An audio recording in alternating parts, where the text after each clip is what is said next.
Apoiem um terror nacional. Não deixem as creepypastas morrerem. E Untoxic diz: Olá, creepy amigo. Pesquisadores russos, no final dos anos 40, deixaram 5 pessoas acordadas por 15 dias, usando um gás experimental como estimulante. Eles foram mantidos em um ambiente selado e monitorando o oxigênio deles para que o gás não os matasse, já que possuía altos níveis de toxina concentrada. Para observá-los, havia um circuito interno de câmeras com microfones de 5 polegadas, aproximadamente 12 centímetros, e janelas menores que janelas de vigia dentro do ambiente. A câmara estava cheia de livros e berços para dormir, mas sem lençóis, água corrente e banheiro. Também havia comida seca para todos os 5 que duraria um mês.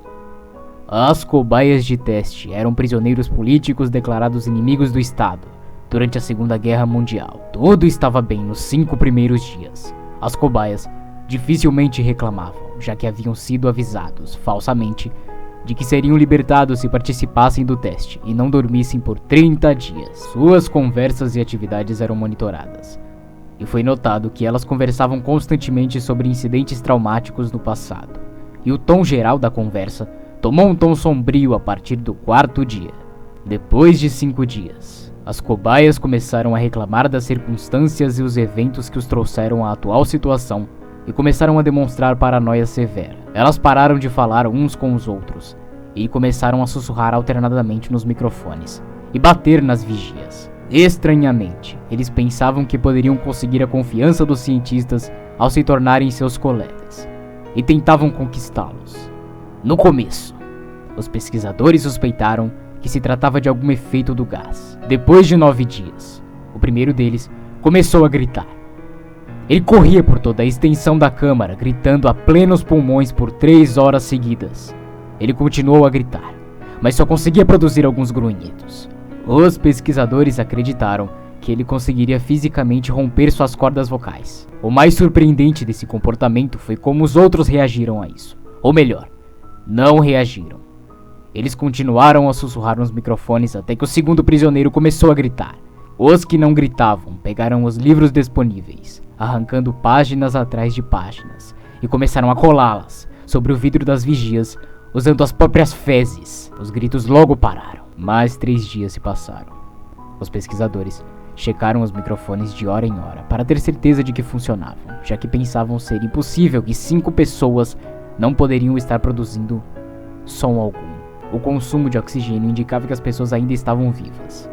Na verdade, acontecera um aumento no oxigênio, indicando um nível que 5 pessoas teriam consumido após exercícios pesados. Na manhã do 14º dia, os pesquisadores usaram um interfone dentro da câmara, esperando alguma reação dos prisioneiros, que não estavam dando sinais de vida, e os cientistas acreditavam que estavam mortos ou vegetando. Eles disseram: Estamos abrindo a câmara para testar os microfones. Fiquem longe da porta e deitem no chão, ou atiraremos.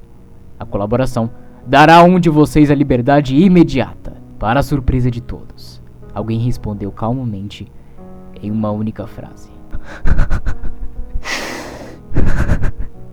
Nós não queremos sair. Discussões começaram a surgir entre os pesquisadores e as forças militares que criaram a pesquisa. Não conseguindo mais resposta alguma através do interfone, foi finalmente decidido abrir a porta à meia-noite do 15º dia. O gás estimulante foi retirado da câmara e substituído por ar fresco. Imediatamente, vozes vindas dos microfones começaram a reclamar.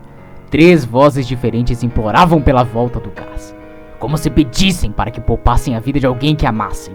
A câmara foi aberta e os soldados entraram para retirar as cobaias. Elas começaram a gritar mais alto do que nunca, e o mesmo fizeram os soldados quando viram o que tinha lá dentro. 4 das 5 cobaias estavam vivas, embora ninguém pudesse descrever o estado deles como vivos. As rações a partir do dia 5 não haviam sido tocadas. Havia pedaços de carnes vindas do peito e das pernas, tapando o ralo no centro da câmara, bloqueando-o e deixando 4 polegadas de água acumulada no chão, equivalente a 10 centímetros. Nunca determinou-se o quanto dessa água era na verdade sangue. Os 4 sobreviventes do teste também tinham grandes porções de músculo e pele extraídos de seus corpos. A destruição da carne e ossos expostos na ponta de seus dedos indicavam que as feridas foram feitas à mão, e não por dentes, como se pensava inicialmente. Um exame mais delicado na posição das feridas indicou que alguns, se não todos, eram ferimentos autoinduzidos. Os órgãos abdominais abaixo da costela das 4 cobaias haviam sido removidos, enquanto o coração, pulmões e diafragma estavam no lugar. A pele e a maioria dos órgãos ligados à costela haviam sido removidos, expondo os pulmões através delas. Todos os vasos sanguíneos e órgãos remanescentes permaneciam intactos. Eles só haviam sido retirados e colocados no chão, rodeando os corpos eviscerados, mas ainda vivos, das cobaias. Podia-se ver o trato digestivo dos 4 trabalhando, digerindo a comida. Podia-se ver o trato digestivo dos 4 trabalhando, digerindo a comida. Logo após, ficou aparente o que estava sendo digerido.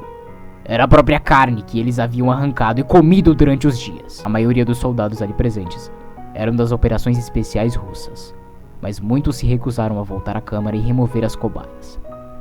Elas continuaram a gritar para serem deixadas ali e também pediam que o gás voltasse.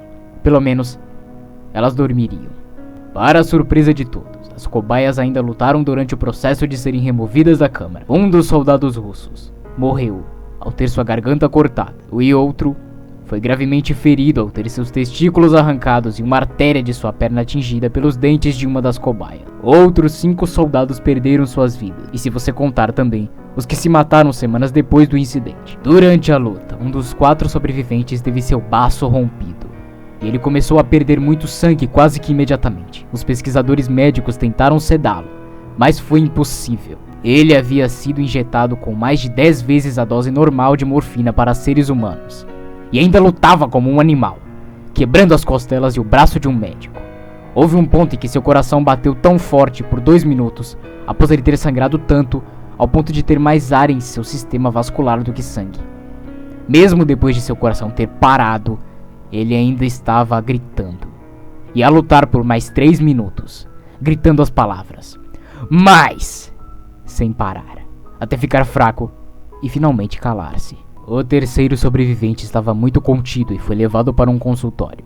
Os outros 2, com as cordas vocais intactas, continuavam a implorar pelo gás para serem mantidos acordados. O mais ferido dos 3 foi levado para a única sala cirúrgica que havia ali. Durante o processo de preparar a cobaia para receber seus órgãos de volta, foi descoberto que ela era totalmente imune ao sedativo que estavam dando a ele.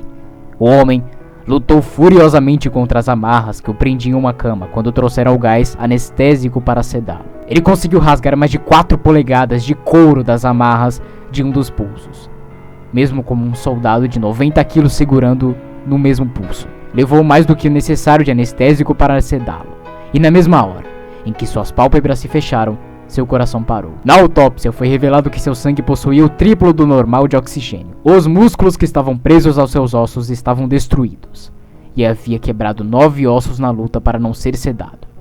A maioria eram pela força que seus próprios músculos haviam exercido. O segundo sobrevivente era o que primeiro começava a gritar entre os 5. Suas cordas vocais estavam destruídas, e ele não era capaz de gritar e implorar para não passar por cirurgia. A única forma de reação que ele exibia era sacudir sua cabeça violentamente em desaprovação quando o gás anestésico foi trazido. Ele balançou sua cabeça positivamente quando alguém sugeriu relutantemente se os médicos aceitavam fazer a cirurgia sem anestesia. O sobrevivente não reagiu durante as 6 horas de procedimentos para repor seus órgãos e tentar cobri-los com o que restou de sua pele. O cirurgião do plantão repetia várias vezes que era medicamente impossível o paciente estar vivo. Uma enfermeira aterrorizada que assistia à cirurgia constatou que vira a boca do paciente e ver um sorriso toda vez que seus olhos se encontravam com os dela. Quando a cirurgia acabou, o paciente olhou para o cirurgião e começou a grunhir alto, tentando falar enquanto lutava. Acreditando ser algo de extrema importância, o médico pegou uma caneta e papel para que o sobrevivente escrevesse sua mensagem. A mensagem dizia: "Continue cortando!" Os outros 2 sobreviventes passaram pela mesma cirurgia. Os 2 sem anestésico, mas ambos tiveram um paralisante injetado durante a operação, pois o cirurgião achou impossível continuar o procedimento enquanto os pacientes riam histericamente. Uma vez paralisados, as cobaias só podiam acompanhar o procedimento com os olhos. Mas logo o efeito do paralisante passou e em questão de segundos, eles começaram a lutar contra as amarras novamente. Quando perceberam que podiam falar novamente, começaram a pedir pelo gás. Os pesquisadores tentaram perguntar por que eles haviam se ferido, por que haviam arrancado as próprias entranhas e por que queriam tanto aquele gás. A única resposta foi dada: eu preciso ficar acordado. Todas as 3 cobaias sobreviventes foram colocadas de volta na câmara enquanto esperavam alguma resposta para o que seria feito com elas. Os pesquisadores, encarando a ira dos benfeitores militares por terem falhado em seus objetivos, consideraram a eutanásia aos pacientes. O comandante do processo, um ex-KGB, viu algumas possibilidades e quis que as cobaias fossem colocadas novamente sob o gás estimulante. Os pesquisadores se recusaram fortemente, é claro, mas não tiveram escolha. Em preparação a serem seladas novamente na câmara, as cobaias foram conectadas a um monitor EEG, um aparelho que mede as ondas cerebrais, e tiveram suas extremidades acolchoadas em troca do confinamento. Para surpresa de todos os 3 pararam de lutar assim que souberam que seriam colocados de volta ao gás. Era óbvio que até aquele ponto os 3 estavam lutando para ficarem acordados. Um dos sobreviventes que podia falar estava cantarolando alto e continuamente. A cobaia calada estava tentando soltar suas pernas das amarras com toda a sua força. Primeiro à esquerda, depois à direita, depois à esquerda, novamente, como se quisessem se focar em algo. A cobaia restante estava mantendo sua cabeça longe do travesseiro e piscando rapidamente. Como fora o primeiro a ser conectado ao EEG, a maioria dos pesquisadores estavam monitorando suas ondas cerebrais. Ainda estavam normais na maioria das vezes, mas às vezes se tornavam uma linha reta, sem explicação. Era como se estivesse sofrendo mortes cerebrais constantes. Enquanto se focavam no papel que o monitor soltava, apenas uma enfermeira viu os olhos do paciente se fecharem. Assim que sua cabeça atingiu o travesseiro, suas ondas cerebrais mudaram para aquelas de sono profundo, e então tornaram-se uma linha reta pela última vez enquanto seu coração parava na mesma hora. A única cobaia que podia falar começou a gritar. Suas ondas cerebrais mostravam as mesmas linhas retas que um paciente que acabara de morrer. O comandante deu a ordem para ser selado dentro da câmara com as outras 2 cobaias e mais 3 pesquisadores. Assim que entraram na câmara, um dos pesquisadores pegou sua arma e atirou entre os olhos do comandante. Depois voltou para a cobaia muda e também atirou em suas cabeças. Ele apontou sua arma para o paciente restante, ainda preso à cama, enquanto os outros pesquisadores saíam da sala. Eu não quero ficar preso aqui com essas coisas. Não com você. Ele gritou para o homem amarrado. O que é você? Ele ordenou. Eu preciso saber. Você se esqueceu? O paciente perguntou. Nós somos você. Somos a loucura que vaga em todos vocês, implorando para sermos soltos toda vez dentro de sua mente animal. Nós somos aquilo que vocês se escondem em suas camas toda noite. Nós somos aquilo que vocês sedaram no silêncio e paralisaram, quando vocês atingem o paraíso noturno, do qual não podem sair. O pesquisador ficou quieto. Num movimento brusco, o paciente o surpreendeu, conseguindo se livrar das amarras, e atacou o homem armado, que assustou-se, disparando sem querer e mordendo-o no pescoço. Alguém acionou uma espécie de alarme e todas as portas foram abertas. Vários homens armados entraram no local e tudo que viram foram os corpos dos pesquisadores, dilacerados, e do último paciente que aparentemente levara o tiro acidental. E na parede estava escrito em sangue as palavras do qual o paciente morto dissera ao pesquisador minutos antes. O caso foi encoberto pela Rússia e o lugar em que os pacientes permaneceram continua em segredo até hoje.